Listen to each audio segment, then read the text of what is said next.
With the beginning of rearmament in Germany in 1933, interest was revived in railguns. Germany had built a number of these weapons in the Great War, many employing modified barrels adapted from large caliber naval guns. Krupp was the home of these guns, and a small staff of 200 involved on their design at the beginning of 1933 quickly rose to 2,000. In the 6 years before war broke out, the Germans built a number of new weapons, calibers from between 15 centimetres and 28 centimetres. The largest railgun ever built was the 80-centimetre DORA, which was completed in 1942. Most railway guns were used for long-range bombardments of special targets. The influence of First World War design was clearly apparent in the 24-centimetre railgun known as Theodor Bruno. Although begun in 1936, many of its features drew heavily on the design of an artillery piece dating to 1910.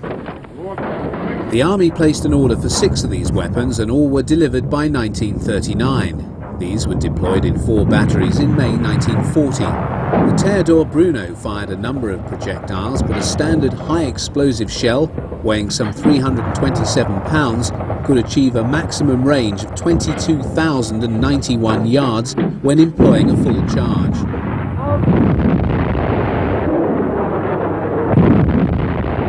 Field Marshal Albert Kesselring, commander of German forces in Italy, observes the fall of shot of the 28-centimetre cannon known as Leopold, and immortalised by the Allies within the Anzio bridgehead as Anzio Annie.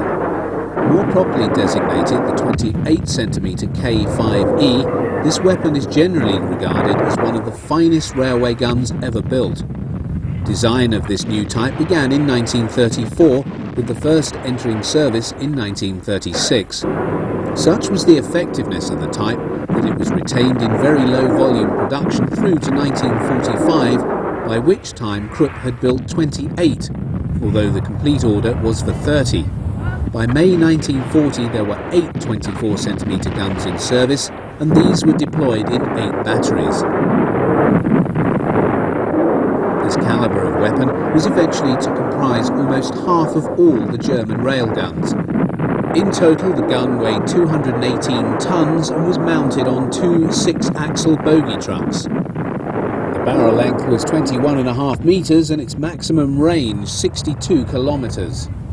The greatest concentration of railguns and super heavy guns and mortars ever deployed by the Germans for one operation occurred in the late spring and early summer of 1942 in Russia. They were brought out especially from Germany to pulverise the defences of the Soviet Black Sea fortress of Sevastopol in the Crimea. The largest of the railguns brought in for the task was the gigantic 80-centimetre DORA. Weighing in at a modest 1,350 tons, it saw its only service at Sevastopol and later at Warsaw in 1944.